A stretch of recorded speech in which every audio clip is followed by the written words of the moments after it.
आप पीडीएम पे तो बड़ी तनकीद करते रहे, अभी आपने इस प्रोग्राम में भी कर दी तनकीद, आप मौलाना फजल रहमान पे भी तनकीद कर रहे हैं, नून लीग पे भी कर रहे हैं, पीपल्स पार्टी पे भी आप तनकीद करते रहे हैं, तो फिर आप पीडीएम और पीपल्स पार्टी तो मेरे ख्याल से ज्वाइन नहीं करेंगे, फिर आप सियासत भी नहीं छोड़ेंगे, क्या करेंगे, कहाँ जाएंगे? जहांगीर तरीन साहब कोई फॉरवर्ड ब्लॉक जो बना रहे हैं फिर उसका हिस्सा होंगे फ्याजुल हसन चौहान साहब? बात सुनो फिजा, कौन कहता है कि मौत आई तो मैं मर जाऊंगा? मैं तो दरिया हूँ, समंदर में उतर जाऊंगा। ठीक है, बात यह है अगर आपकी नीयत नेक है ना, आपकी नीयत जी। कितने ने छोड़ा और उसके बाद आके टीवी चैनल पे बैठे हैं, कितनों ने पिछले जनाब 15 दिन में छोड़ा और आके डंके की चोट पे 45 मिनट की प्रेस कॉन्फ्रेंस की, कितनों ने छोड़ा और वो आके डंके की चोट के ऊपर दलाइल के साथ पाक फौज की और पाकिस्तान की जंग लड़ रहे हैं। अकेला फयाज चौहान, क्योंकि उसकी नीयत नेक है और उसका बैकग्राउंड नेक है, उसका सॉफ्टवेयर चेंज नहीं हुआ, उसका सॉफ्टवेयर हार्डवेयर पहले दिन से प्रो पाकिस्तान और प्रो फौज है। उसका हार्डवेयर सॉफ्टवेयर बच्चा बच्चा मीडिया का, इंटरनेशनल मीडिया का, इंडियन मीडिया का और पीटीआई और नून लीग के और पीपल्स पार्टी के और जेयूआई के एमएनए एमपीए पिछले 15 साल से जो मेरे साथ टॉक शोज में बैठते थे, उनको पता है ये पाक फौज का सबसे बड़ा उसकी इज्जत और वकार का रखवाला है। हम तो उधर खड़े हैं। अब आपने अगला सवाल पूछा कि पीडीएम वही दुर्गत बनाएंगे, वही अपोजिशन करेंगे, वही मुखालफत करेंगे, क्योंकि अपना ईमान है कि ये सारे चोरों का टोला है।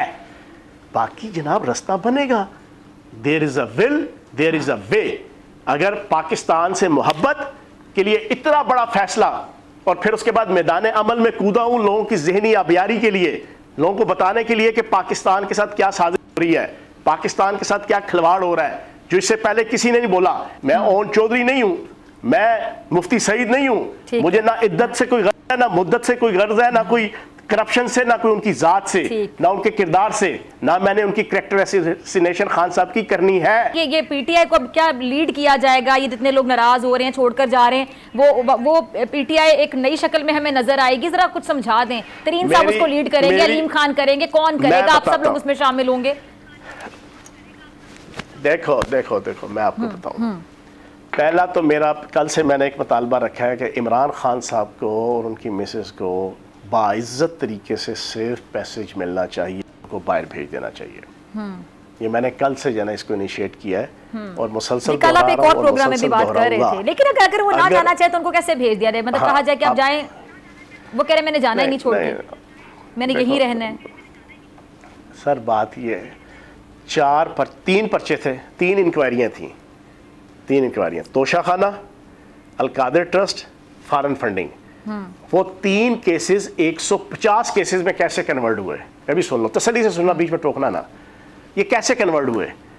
जनाब ये गलत मशीर थे जिन्होंने कहा कि आप तो नौज़बिल्ला माज़िल्ला खुदाई उतार हैं, आप तो नौज़बिल्ला माज़िल्ला कोई ऊपर से उतरी हुई खुदाई मखलूक है, आपको तो गिरफ्तार करना गुनाह कबीरा, आपको तो इन्वेस्टिगेशन के अंदर लाना गुनाह कबीरा, आपको पाबंदे सलासल करना तो सबसे बड़ा गुनाह, आपको तो कोई हाथ भी नहीं लगा सकता और ना लगाना चाहिए। फिर क्या हुआ?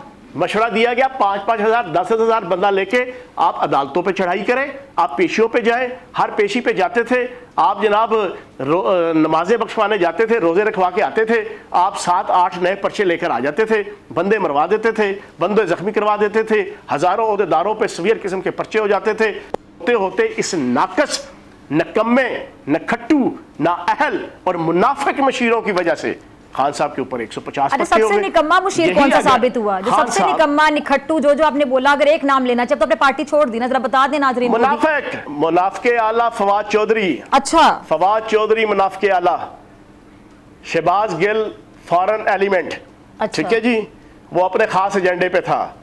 डॉक्टर शीरी मजारी एबनॉर्मल नॉनसेंस खातून, जिसने पार्टी को और लीडर को, इमरान खान को इस हद तक पहुंचाया। हर वक्त उल्टी सीधी, हर वक्त उल्टी और नेगेटिव, फौज के खिलाफ, एस्टेब्लिशमेंट के खिलाफ राय देना, हल्ला शेरी देना और फिर नजरें नीची करके लिख के जनाब या भाग गई है। ठीक है जी।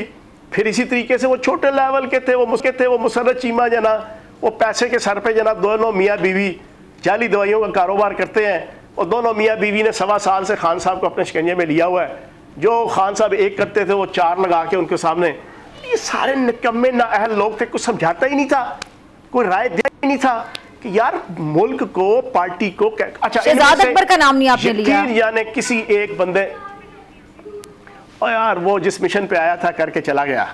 असद उमर साहब को तो आपने मासूम कह दिया ना अभी, जब आपने कहा कि वो उन्होंने मासूमाना सा ये एक फैसला सुना दिया है। किसने? असद उमर साहब। किसने? पिछले सवाल में आपने कहा ना उन्होंने तो बड़ा मासूमाना सा एक अपना फैसला सुना।